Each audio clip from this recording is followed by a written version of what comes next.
Silahkan untuk terus berzikir bagi yang belum selesai. Saya sambil seperti biasa di hari Kamis kuliah subuh kita lanjutkan. Assalamualaikum warahmatullahi wabarakatuh. Innal hamdalillah nahmaduhu wa nasta'inuhu wa nastaghfiruh wa na'udzu billahi min shururi anfusina wa sayyiati a'malina.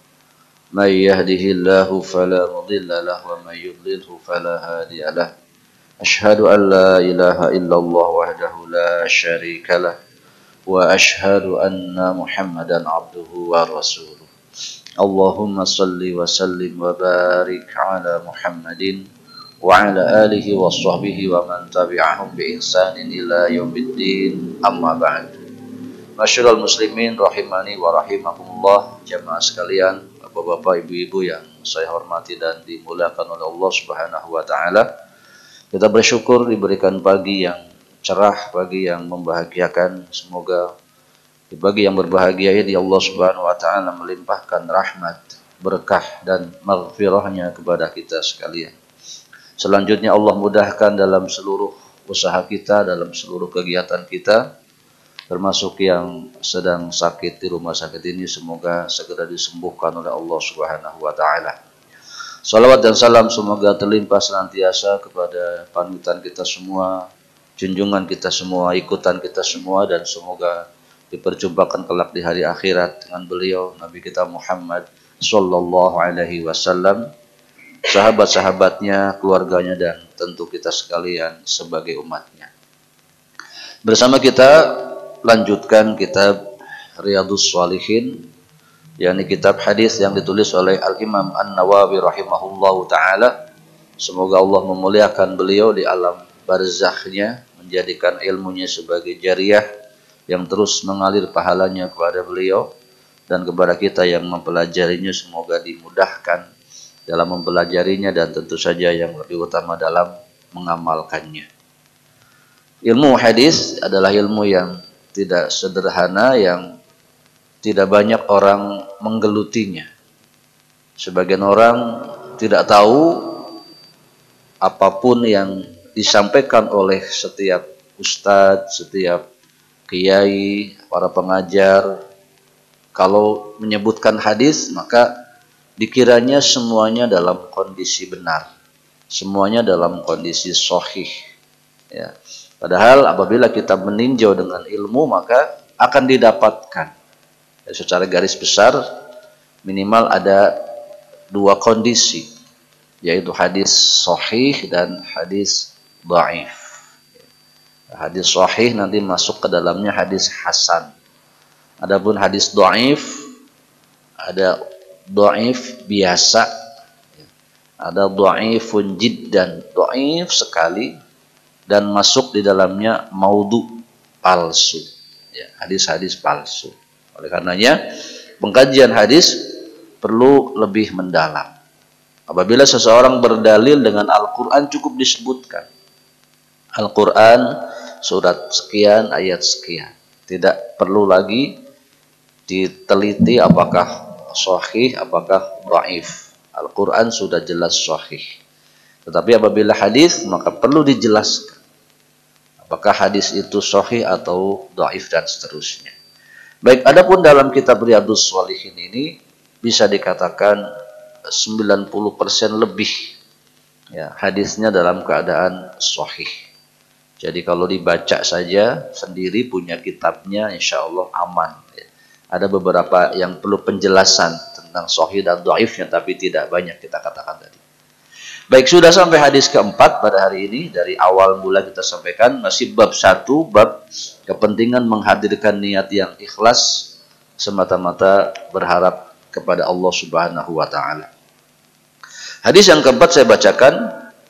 Wa an Abi Abdillah Jabir ibn Abdillah Al-Ansari radhiyallahu anhuma qala kunna ma'an nabiyyi sallallahu alaihi wasallam fi ghazatin faqala inna bil madinati la rijalan ma sirtum masiran wala qata'tum wadiyan illa kanu ma'akum habasahumul marad. Rawahul Bukhari. Baik, hadirin yang saya hormati dan dimuliakan oleh Allah Subhanahu wa taala. Wa an Abi Abdillah, dipanggil Abu Abdullah, yakni Jabir. Jabir bin Abdillah. Nama beliau Jabir, bapaknya Jabir, ya. Dan punya anak nanti namanya juga Abdullah. Jadi bapaknya Abdullah, anaknya Abdullah. Ini biasa orang Arab menggunakan seperti itu. Jadi Abu Abdullah artinya bapaknya Abdullah. Ya, nama Jabir bin Abdullah berarti Jabir pun bapaknya namanya Abdullah.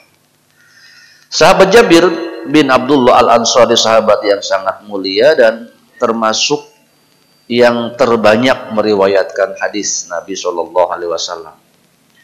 Lebih dari 1.500 kalau tidak salah diriwayatkan oleh beliau. Dan satu penggalan perjalanan yang sangat hebat beliau lakukan tatkala mencari hadis. Jadi kalau pada zaman sahabat, pada zaman tabi'in, tabi'ut tabi'in dan seterusnya pada masa lalu, tidak mudah seseorang mendapatkan atau bisa membaca sebuah hadis. Ya, buku-buku belum ada. Maksudnya orang yang mendengar perkataan dari Rasulullah terkadang telah pergi jauh atau telah pulang ke kampungnya dan seterusnya. Maka dikisahkan Jabir radhiyallahu anhu mendengar seseorang yang katanya menerima satu hadis dari Nabi Shallallahu Alaihi Wasallam yang jauh tempatnya di negeri Syam, dari Madinah ke Syam, ya, sangat jauh. Syam itu Syria. Nah, di antara bumi Syam itu Palestina. Ya, ada beberapa negara yang termasuk disebut negara Syam. Ya. Baik, dan dikatakan telah sampai kabar kepadaku tentang seseorang bahwa ada seorang sahabat Rasulullah yang mendengar satu hadis langsung dari Rasulullah Shallallahu Alaihi Wasallam yang aku tidak mendengarnya, ya.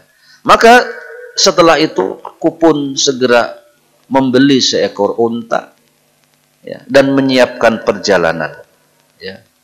Yang kemudian aku menempuh perjalanan selama 1 bulan untuk mendatangi negeri Syam, ya, untuk maksudnya mencari orang yang mempunyai hadis tersebut, ya. Maka sampailah beliau di negeri Syam dan kemudian berjumpa beliau dengan sahabat Rasulullah yang mendengarkan hadis tadi, yaitu Abdullah bin Unais, ya, sahabat Abdullah bin Unais Al-Ansari.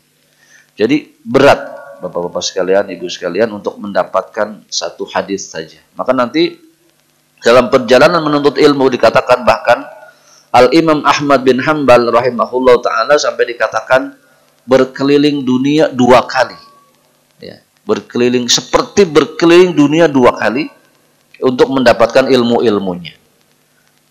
Jadi memang perjalanan yang sangat luar biasa pada kebanyakan penuntut ilmu pada masa lampau, pada masa salafus salih. Baik, apa kata beliau? Qala, beliau berkata, kunna ma'an nabiyyi sallallahu alaihi wasallam. Ya, kami pernah bersama Nabi Shallallahu Alaihi Wasallam fi ghazatin, dalam satu peperangan. Ya, jadi para sahabat semasa di Madinah memanglah disibukkan dengan banyak peperangan. Ya. Baik, faqala, dalam kesempatan bersama Rasulullah dalam peperangan itu ada pembicaraan-pembicaraan, diantaranya adalah inna bil madinati lari jalan masirtum masiron. Kata Nabi, sesungguhnya di Madinah itu ada beberapa orang yang, ya, tidak bersama kalian, ya, dalam menyeberangi lembah, dalam perjalanan, termasuk diantaranya melewati atau menyeberangi lembah. Jadi kata Nabi, kita ini berperang, tapi ada loh di Madinah itu beberapa orang yang tetap tinggal di rumahnya, tidak ikut bersama kita melewati lembah, ya. Dan kemudian wala qata'tum wadiyan, tidak juga merentasi, ya. Kalau sirtum tadi maksudnya tidak berjalan di lereng-lereng bukit, atau wala qata'tum wadiyan, tidak juga menyeberangi atau membelah lembah-lembah, ya. Jadi kalau perjalanan lereng bukit, ada yang di tepi bukit, ada yang turun ke lembah. Maksudnya orang-orang di Madinah ada beberapa yang tidak ikut dalam perjalanan kita yang sulit ini dalam peperangan. Kemudian illa kanu ma'akum, tetapi melainkan senantiasa dianggap bersama kalian. Jadi orangnya tidak ikut, tetapi situasinya seperti ikut, dianggap ikut. Ya. Apa sebabnya? Illa kanu ma'akum habasahum marad. Ya. Dikarenakan sebagian di antara mereka yang tidak ikut itu ada uzur, yaitu sakit. Ya. Hadirin yang saya hormati dan dimuliakan oleh Allah Subhanahu wa taala, hadis ini dalam bab niat maksudnya setiap aktivitas yang terbiasa dilakukan bersama-sama, sering-sering, ya, maka jika satu saat tertinggal, tidak terlaksanakan, maka dianggap orang itu melaksanakan atau bersama-sama melaksanakan. Ya. Jadi kalau kita nih, yang orang-orang sini khususnya, yang terbiasa datang ke sini, Jumatan, sholat fardu, termasuk sholat subuh, satu saat tidak datang karena sakit, maka orang itu dianggap tetap datang dan mendapatkan pahalanya. Maka inilah kebagusan dalam amalan-amalan yang rutin, dawam. Maka kalau ditanyakan tuh orang-orang yang sakit di Madinah, ya kalau kita coba untuk menjelaskan lebih, tentu mereka yang sakit ketika ditanya, Bapak kenapa tidak ikut berperang? Ya, saya sakit. Ya. Nah, tentu akan menjawab seperti itu. Dan kalau apakah Anda ingin berperang? Tentu saja saya ingin ikut. Nah, seperti kita, kalau kenapa nggak datang ke masjid? Ya, saya sakit. Kalau tentang keinginan bagaimana? Ya, tetap saya ingin. Bahkan sesungguhnya kalau sakitnya tidak kayak gini, saya akan tetap datang dan seterusnya. Nah, ini namanya niat-niat yang ini terlahir atas dasar kebiasaan, dawam. Ya, maka untuk orang-orang yang dawam ini berlaku beberapa keistimewaan. Di antaranya dia boleh menggantikan amalan yang tertinggal di luar waktunya. Ya. Contohnya tentang sholat sunnah, ya, tentang sholat sunnah qobliyah subuh. Ini sholat yang istimewa, pahalanya besar. Maka bagi yang terbiasa, terlalu terbiasa, sangat terbiasa melakukannya, dan satu saat terlewatkan, mungkin bangun kesiangan dan seterusnya, maka dia boleh lakukan setelah sholat subuh. Ya. Meskipun setelah sholat subuh, hakikatnya tidak boleh melakukan sholat sunnah. Tapi dia bisa menggantinya. Ya. Sebagai tambahan ibadah dari Allah, pahala dari Allah karena kedawaman, kerutinan yang dia lakukan. Baik. Jadi intinya seperti itu. Adapun nanti orang-orang yang memang dia tidak pergi perang karena alasan yang tidak dibenarkan, itu dosa besar. Ya. Nanti kita akan dapatkan dalam bab taubat, itu ada orang yang sampai tidak diajak bergaul, diboikot, dihajar sampai 50 hari. Karena tidak ikut perang tanpa alasan, ya.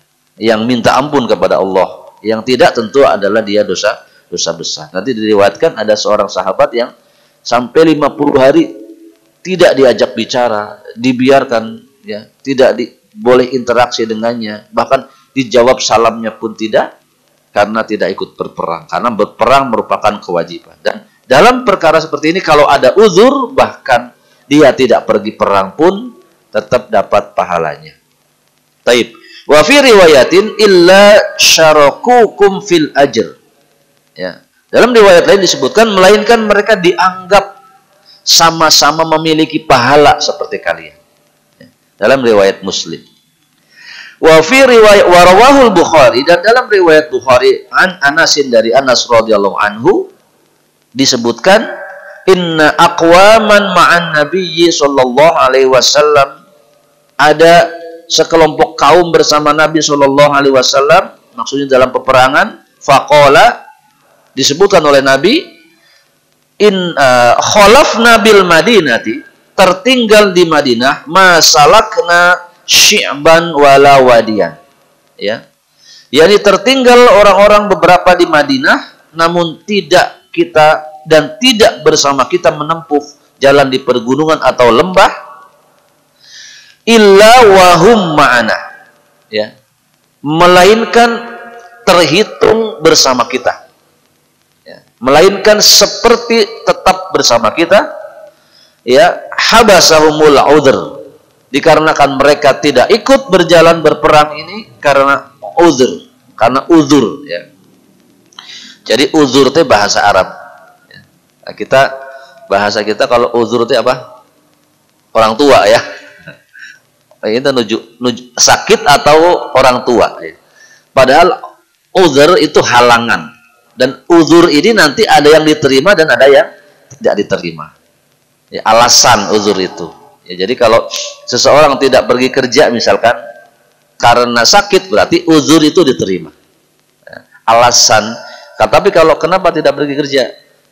Saya udah malas lah kerja lah gitu. Nah, itu uzur yang tidak diterima. Tentu nanti ada konsekuensinya. Dalam syariat juga begitu. Kenapa tidak sholat? Kalau dia seorang wanita, dikatakan saya sedang haid. Nah, itu uzur yang diterima karena sedang haid dan seterusnya. Baik, hadis riwayat Bukhari dan Muslim. Kesimpulan bahwa setiap kita diperlukan beribadah dengan rutin, dawam atau istiqomah. Dengan seperti itu akan tumbuh terus niat-niat untuk melakukannya. Saat itulah kita akan mendapatkan pahalanya ketika tidak melakukan perbuatan tersebut, ibadah tersebut, karena uzur yang dibenarkan. Ya. Karena uzur yang dibenarkan, maka tetap dihitung mendapatkan pahala. Tadi sudah dicontohkan, kita biasa sholat subuh nih ke masjid ini, tiba-tiba sakit, tiba-tiba malamnya mungkin terlalu banyak pekerjaan, PR dan lainnya, sampai kesiangan, sampai tidak sempat ke masjid, maka terhitung mendapatkan pahala tetap. Baik, itu hadis nomor 4. Berikutnya hadis nomor 5. Wa an Abi Yazid Ma'an ibn Yazid ibn Akhnas radhiyallahu anhum wa huwa abuhu wa jadduhu sahabiyun. Ya. Dari Abu Yazid Ma'an bin Yazid al-Akhnas radhiyallahu anhum, semuanya semoga Allah meridhoinya, dan bapaknya atau Yazid dan kakeknya adalah Akhnas, semuanya termasuk sahabat Nabi Sallallahu Alaihi Wasallam. Jadi ada sahabat-sahabat Nabi yang bapaknya juga sahabat, anaknya juga sahabat. Ya, kakeknya, mohon maaf, juga sahabat. Nah, kita contohkan. Umar bin Khattab radhiyallahu anhu, putranya namanya Abdullah, biasa disebut Ibnu Umar. Dua-duanya sahabat. Tapi bapaknya Al-Khattab, bapaknya Umar, tidak sahabat. Jadi hanya sampai Umar bin Khattab. Abu Bakar As-Siddiq radhiyallahu anhu, putranya sahabat, bapaknya akhirnya juga sahabat. Karena akhirnya masuk Islam juga. Nah, seperti itu. Ya. Nah, ini dia kakeknya sahabat, yaitu Akhnas, kemudian bapaknya yaitu Akhnas juga sahabat, Yazid kakeknya juga adalah sahabat. Baik, maka kenapa disebut-sebut sahabat dan bukan sahabat?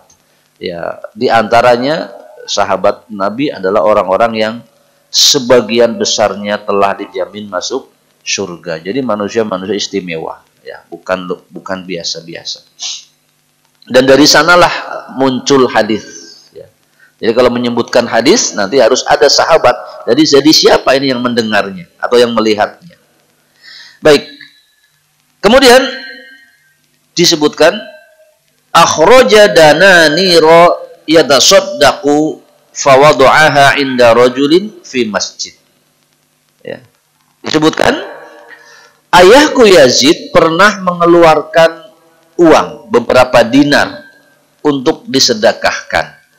Tetapi caranya dengan menitipkan di masjid. Ya, jadi datang sini titipkan ke pengurus DKM. Itu contoh di zaman sekarang. Tidak langsung dimasukkan ke kenceleng, ya, tapi dititipkan. Faji'tu fa'akhadtuha fa'ataituhu biha. Lantas ya, aku datang, yakni Ma'an tadi, datang ke masjid itu, kemudian aku mengambil uang itu. Maksudnya dia menjadi orang yang butuh terhadap rezeki pada hari itu dan diberilah uang sedekah itu. Ya. Jadi bapaknya bersedekah ke masjid bukan maksudnya untuk anaknya, untuk orang lain. Tetapi ternyata datang anaknya, malah anaknya yang dapat. Ya. Seperti itu. Ya. Faqala, maka kemudian dia pun berkata, ya, wallahi ma iyyaka aradtu. Dan bapaknya kemudian tahu. Ya. Maka ayahnya pun mengatakan, ya, demi Allah, bukan kamu yang aku tuju. Maksudnya sedekah ini bukan untuk dirimu sebetulnya. Ya. Baik, sampai di sini kita jelaskan. Yang pertama, kedudukan orang tua dan anak bisa saja berbeda. Orang tuanya bisa saja kaya, tetapi karena satu dan lain hal, anaknya tidak terlalu kaya. Atau tetap tergolong sebagai orang yang miskin. Ya. Karena sebagian orang tua dan memang sebagian anak juga tidak mau terlalu tergantung kepada orang tuanya. Tidak seperti sebagian orang yang justru menggerogoti harta orang tuanya. Jadi setelah lepas dia berkeluarga sendiri, dia mandiri, tidak terlalu ikut campur dengan orang tuanya, sehingga bisa saja kondisinya sedikit berbeda. Atau sang anak memang asalnya dia anak orang kaya pun menjadi kaya, tetapi ada masalah-masalah dalam kehidupan sehingga usahanya menjadi bangkrut dan seterusnya atau yang lainnya, sehingga bisa saja menjadi miskin. Nah, dalam kondisi seperti ini maka sebetulnya si anak ini memang berhak menerima infak, sedekah atau zakat meskipun bapaknya orang kaya. Nah, seperti itu. Jadi sampai di sini tidak ada kesalahan. Jadi sang anak datang ke masjid kemudian diberi sedekah. Itu yang pertama. Yang kedua, inilah sebaiknya kita. Bapaknya ke masjid, anaknya juga ke masjid. Jadi kita yang punya anak gede-gede ya, diajak para putranya untuk ke masjid. Jadi terjadi hubungan yang baik di dalam masjid. Baik. Kemudian fahasamtuhu ila Rasulillah sallallahu alaihi wasallam. Maka kejadian itu dilaporkan. Maksudnya saya sedekah bisa enggak seperti dapat pahala? Anak saya dapat enggak bagiannya yang seperti itu? Sah tidak dapat bagian seperti itu? Ya. Maka ketika sampai kepada Rasulullah sallallahu alaihi wasallam, beliau mengatakan, laka manawaita ya Yazid. Ya. Bagimu, untukmu seperti yang kau niatkan. Jadi dia berniat bersedekah bukan memberi kepada anak. Maksudnya tetap dapat pahala. Ya. Sodakohnya tetap dinilai berpahala sempurna meskipun diterima oleh anaknya sendiri. Kenapa? Niatnya bukan begitu. Kalau mau memberi ke anak, nggak perlu datang ke masjid. Dia datang ke anaknya, dikasih saja anaknya.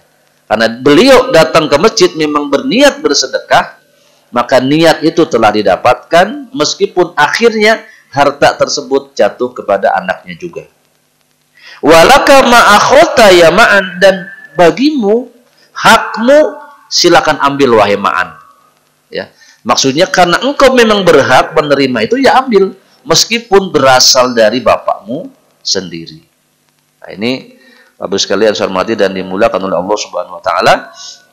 Demikian bagaimana Rasulullah Shallallahu Alaihi Wasallam tentu atas wahyu dari Allah mengatur semua hal kejadian yang ada, termasuk alur pendistribusian sedekah. Nah, jadi ala kulli hal bisa saja nanti dalam sebuah masjid kumpul-kumpul, ya, ketika ada anak dan bapak ngumpul di situ, bapaknya infak ke masjid, anaknya berkekurangan, anaknya yang dapat. Nah, itu tidak menjadi masalah. Dan tentu kalau dia dapat dari masjid, seorang ayah bisa saja nambahin dari pemberian yang bukan sedekah, ya. Jadi karena anaknya susah, anaknya dapat sedekah, masih susah juga, ya silakan tambah, tidak menjadi masalah sebagai pemberian seorang ayah kepada anaknya. Baik, hadirin hormati dan dimuliakan oleh Allah Subhanahu wa taala, hadis ini jelas bahwa niat kita lah yang menentukan hasil daripada perbuatan itu.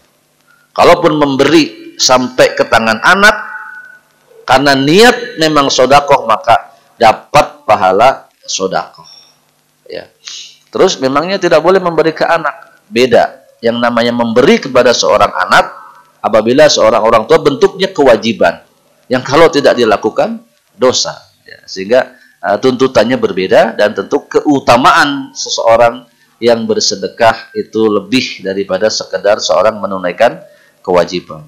Hadis riwayat Al-Bukhari. Hadirin sekalian yang saya hormati dan dimuliakan oleh Allah Subhanahu wa taala, saya tambahkan lagi dengan satu hadis, ya. Wa an Abi Ishaq Sa'ad ibn Abi Waqqas, Malik bin Uhaib ibn Abdi Manaf ibn Zuhrah ibn Kilab ibn Murrah ibn Ka'ab ibn Lu'ay ibn Quraisy Az-Zuhri radhiyallahu anhu, ahadil asyrah al-mashhudi lahu bil jannah radhiyallahu anhum, ya. Ini sanad yang nasab yang panjang dibicarakan karena terkait dengan hubungan nasabnya yang ada kaitan dengan Rasulullah Shallallahu Alaihi Wasallam. Dari Abu Ishaq, yakni Sa'ad bin Abi Waqqas, yakni Malik bin Uhaib bin Abdu Manaf bin Zuhrah bin Kilab. Ini nasab-nasab yang terkait dengan nasab Nabi Shallallahu Alaihi Wasallam, ya, keturunan maksudnya, ya. Yaitu salah satu orang yang diberi kesaksian memperoleh jaminan surga. Sa'ad bin Abi Waqqas, salah satu orang yang dijamin masuk surga, ya. Baik, apa hadisnya? Rasulullah Shallallahu Alaihi Wasallam bersabda, atau diceritakan dalam kejadian ini, yakni ja'ani Rasulullah ya'uduni ama hatal wada min waj'in ishtadadda bi fakultu, ya. Adalah Rasulullah Shallallahu Alaihi Wasallam menjengukku pada tahun Haji Wada, ya, sebagai pamitan karena sakit yang menimpa diriku, ya. Lalu saya berkata, ya Rasulullah, sesungguhnya saja kesakitkanku ini telah mencapai sebagaimana keadaan yang Tuhan ketahui. Baik, sampai di sini dulu. Rasulullah sangat perhatian kepada umatnya, termasuk tidak segan-segan menjenguknya ketika sakit, ya, padahal beliau seorang pemimpin. Kemudian tatkala menjenguk orang yang sakit boleh menceritakan keadaan yang sebenarnya, ya, untuk diketahui oleh orang yang menjenguk.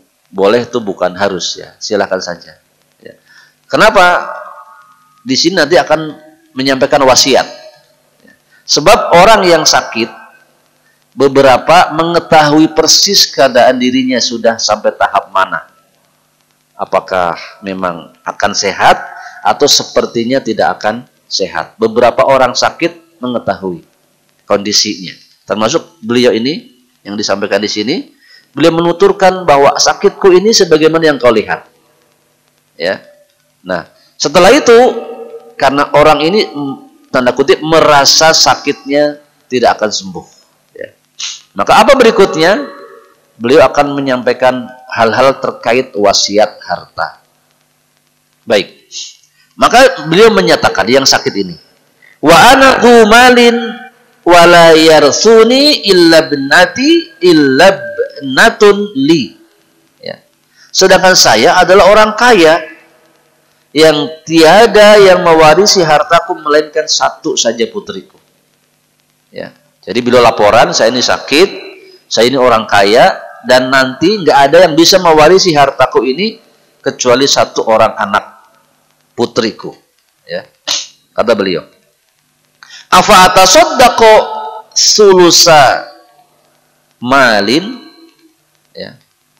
Beliau berkata, apakah aku boleh bersedekah dengan 2/3 hartaku? Jadi karena anaknya cuma satu-satunya, hartanya banyak, beliau berpikir terlalu banyaklah diberikan kepada seorang saja. Sedangkan seseorang tuh perlu amal untuk pribadinya dengan cara bersedekah. Jadi ini juga perhatian bagi kita. Harta yang kita tinggalkan, Bapak Ibu sekalian, itu akan jadi warisan. Itu juga amal soleh. Tetapi belum tentu benar-benar menjadi amal yang bermanfaat bagi orang tuanya. Ya. Contoh, kita mewariskan harta yang banyak kepada anak kita, ternyata anak kita tidak amanah. Dia pakai foya-foya, dia pakai bahkan perkara-perkara yang maksiat, maka itu tidak jadi amal bagi orang tuanya. Amalnya ya mewariskan itu, setelahnya hartanya tidak jadi jariah. Nah, harta kita sebelum menjadi warisan, kalau kita yang menafkahkan sendiri, itu nanti akan menjadi amal, apalagi kalau amal jariah. Ya, contoh, sebelum mati kayak orang ini, mewasiatkan sebagian hartanya dibangunkan masjid. Maka hari itu dia dapat pahala dari masjid yang dia bangun, setelah mati pun dia tetap dapat pahala mengalir dari bangunan masjid tersebut. Nah, maka kalau hartanya banyak, semestinya orang berbuat seperti itu. Jangan semuanya dibikin menjadi warisan untuk anak-anaknya. Itu juga amal soleh. Perlu memikirkan dirinya sendiri juga. Ya. Nah, ini dia punya anak cuma satu. Hartanya terlalu banyak. Sampai berpikir bagaimana 2/3 disedekahkan, Pak. Jadi cuma disisakan 1/3. Baik. Maka kata Nabi SAW, lah, tidak boleh. Ini batasan bersedekah. Tidak boleh walau bagaimanapun seseorang menyedekahkan harta 2/3. Tidak boleh. Ya. Ya, baik, kita lanjutkan. Qultu fasyatur ya Rasulullah. Bagaimana setengah? Kalau 2/3 tidak boleh, setengahnya bagaimana? Kata Nabi, lah, setengah juga tidak boleh. Ya. Baik, maka tidak ada wasiat harta lebih dari setengah, ya, atau setengah pun tidak. Kemudian fakultu fasulusu ya Rasulullah. Bagaimana kalau 1/3? Nah, maka kata Nabi, wasulusu kasir au kabir. Oh, kalau 1/3 oke. 1/3 boleh dan itu sudah cukup banyak. Jadi ini namanya wasiat harta. Wasiat itu adalah pengambilan dari sebagian harta yang dimiliki oleh seseorang untuk diberikan kepada orang lain, ya, sebelum dirinya wafat. Ya, atau boleh nanti diberikannya setelah wafat. Jadi kalau dalam kasus ini, ketika nanti orang ini benar-benar diwafatkan oleh Allah, dihitung hartanya yang 1/3 tadi, karena sudah diakadkan akan disedekahkan, dikeluarkan dulu 1/3. Nah, sisanya baru jadi warisan. Itu namanya wasiat. Ya. Dan wasiat ini nanti tidak boleh kepada ahli waris. Ya, namanya warisan itu tidak boleh wasiat. Warisan sudah jelas pembagiannya. Tapi kalau sekedar mengajejehkeun, kata orang Sunda, nanti si kakak tolong diberi yang sebelah sini, si adik tolong yang di sebelah sini, karena berdekatan rumahnya. Diatur-atur, tapi cara pembagiannya jelas. Perempuan dapat 2 bagian, laki-laki perempuan setengah bagian dari laki-laki, kholas, tidak masalah. Diatur-atur saja. Atau dikonversi. Ini tanah kota dengan tanah kampung beda harga, kade barudak. Ya. ulah sagawaya dan seterusnya. Silahkan. Itu wasiat. Tapi kalau rumah ini untuk si A, rumah ini untuk si B, dengan tidak hitung-hitungan yang jelas, maka ini wasiat yang tidak benar. Ya. Atau 3 orang anak, ya, diwariskan berwasiat, pokoknya warisan bagi rata.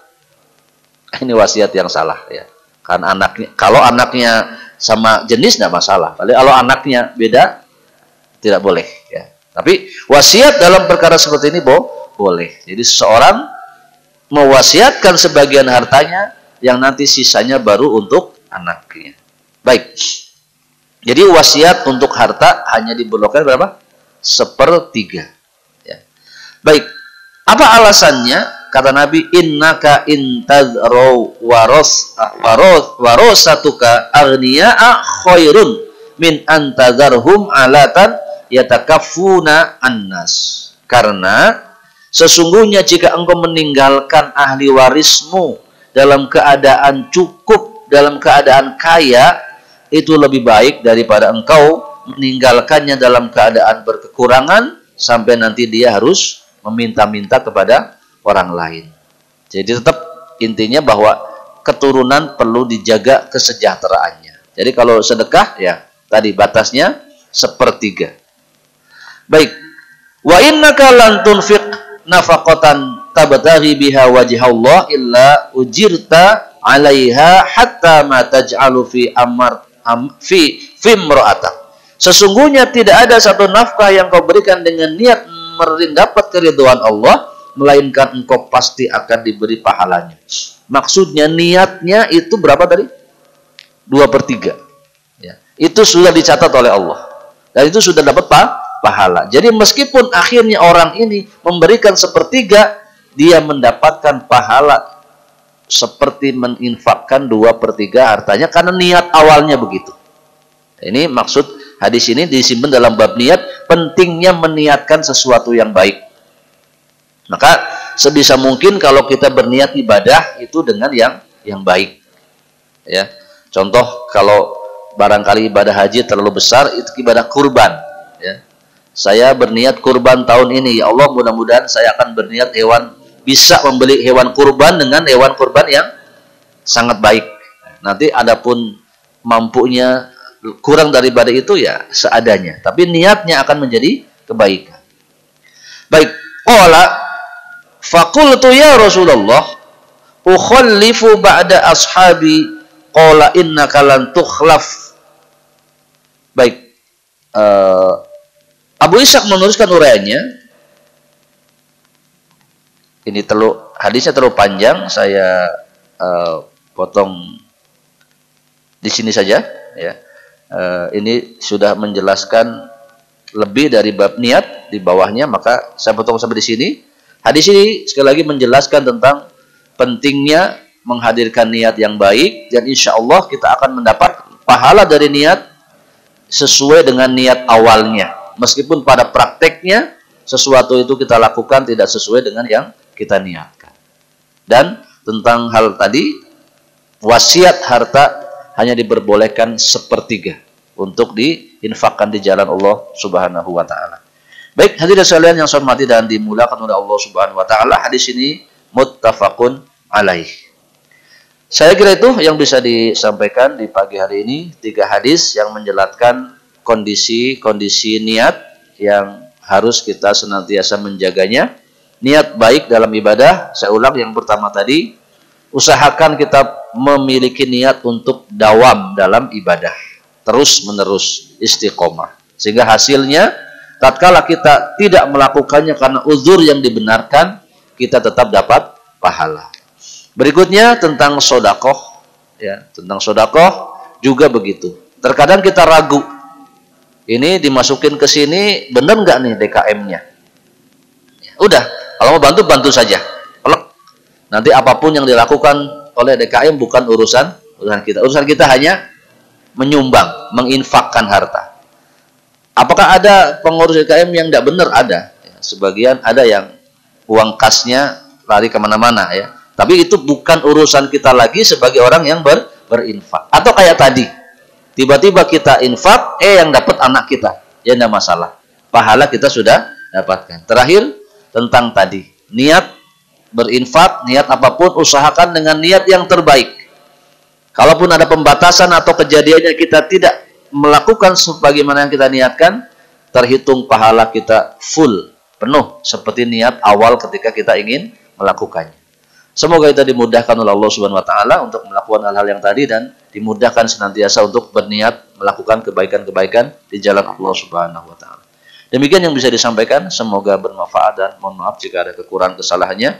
Subhanakallahumma wa bihamdika asyhadu an la ilaha illa anta astaghfiruka wa atubu ilaik. Assalamualaikum warahmatullahi wabarakatuh.